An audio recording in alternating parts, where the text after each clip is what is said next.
Assalamualaikum warahmatullahi wabarakatuh. Kami dari kelompok 4 akan mempraktekkan praktikum IPA di SD tentang arus dan tegangan listrik yang beranggotakan saya sendiri Ayuwandira, ABD Halim, Arianti Kusuma Dewi, Muhammad Hafianto, Tausiah. Sebuah bola pimpong pada bagian pinggir meja dengan menggunakan benang. Gosoklah tas plastik pada baju Anda beberapa kali. Kemudian dekatkan pada bola pimpong.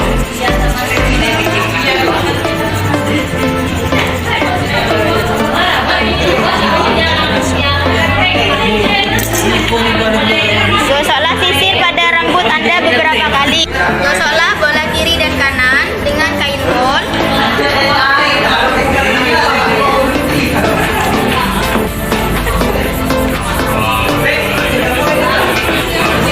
Dekatkan keduanya.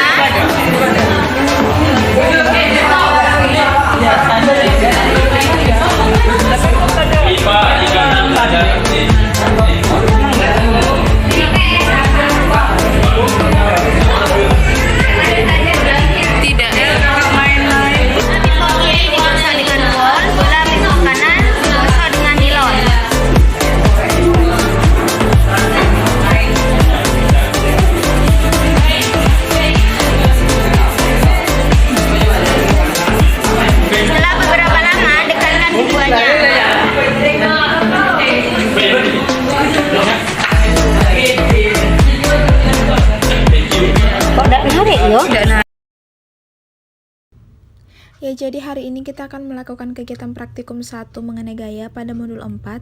Nah, pada percobaan kali ini saya akan mengambil gaya listrik statis, dan alat yang kita butuhkan di sini ada sisir, potongan kertas kecil, dan juga penggaris. Saya akan mencoba alternatif pertama, yaitu saya menggunakan penggaris. Kita gosokkan pada rambut seseorang yang agak tebal. Kita gosok terus ya, pastikan rambutnya itu tebal dan kering ya.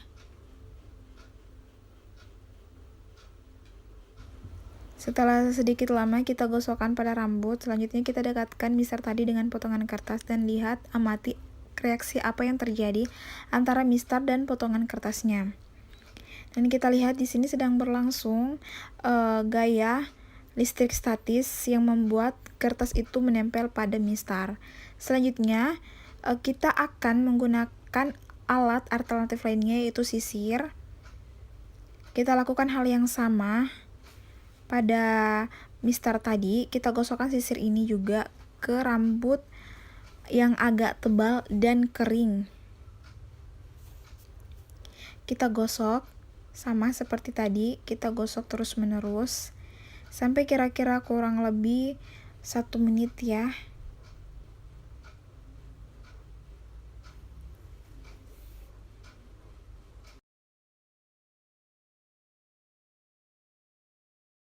Setelah sedikit lama kita gosokkan pada rambut, kita dekatkan sisir tadi dengan potongan kertas dan lihat reaksi apa yang terjadi. Di sini bisa kita lihat potongan kertasnya itu melekat pada ujung sisirnya. Ini menunjukkan bahwa ketika sisir digosok pada rambut itu akan menghasilkan gaya listrik statis yang membuat potongan kertas tadi melekat pada kedua benda, yaitu mistar dan sisir ini. Dan hal itu hanya terjadi sementara. Oke, sekian video dari saya, semoga bermanfaat. Adalah alat tulis, lembar pengamatan, kabel penjepit 2 buah warna merah dan kuning, baterai AA 1,5 volt 3 buah, bola lampu 2,5 volt 3 buah.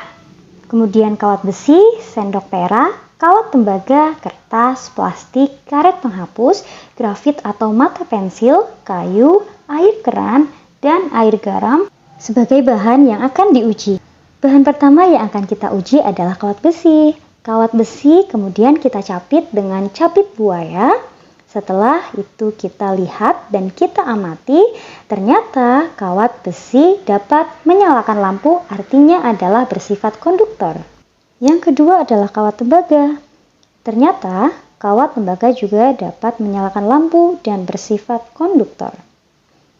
Yang ketiga adalah sendok perak. Sendok perak kita capit dengan capit buaya.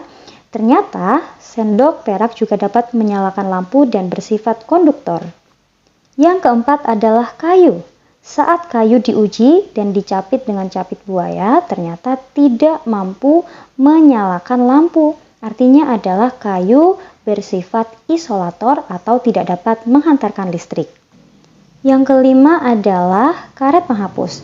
Saat karet penghapus diuji, ternyata tidak mampu menyalakan listrik, artinya bersifat isolator.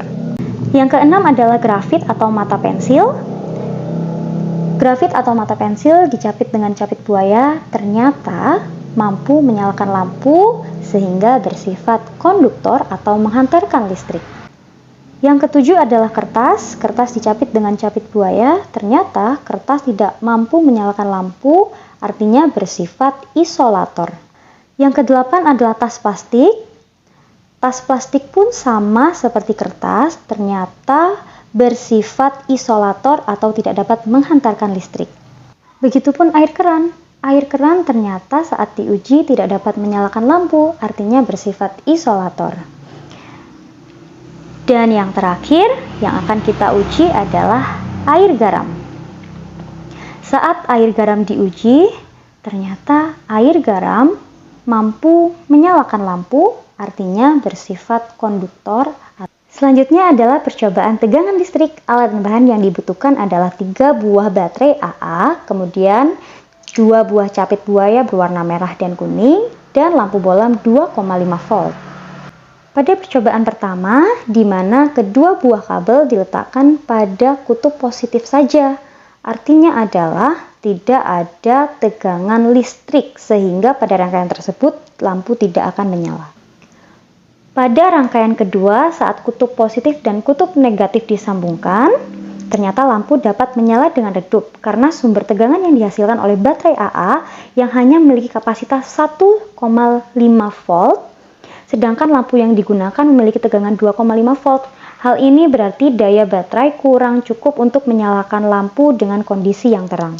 Pada rangkaian yang ketiga, baterai ditambahkan 1 buah, kemudian disusun secara seri. Ternyata lampu dapat menyala terang karena baterai yang dirangkai secara seri akan menghasilkan tegangan yang lebih besar menjadi 3 volt, sehingga cukup untuk menyalakan lampu sebesar 2,5 volt.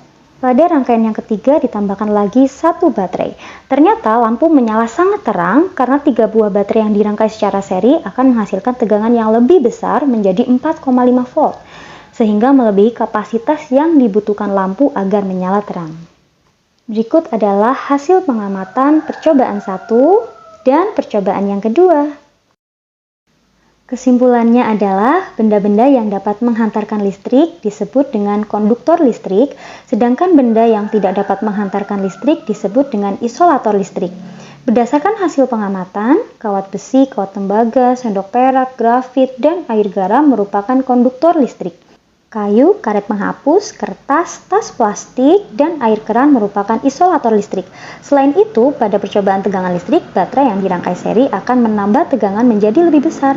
Semakin besar tegangan baterai, maka semakin besar energi yang dialirkan ke lampu. Besi 2 kabel dan penjepit buaya 2 buah. Mari kita perhatikan bersama-sama. Pada percobaan ini, penghantar energi listrik langsung menyalakan korek api tersebut. Selanjutnya percobaan dengan termometer.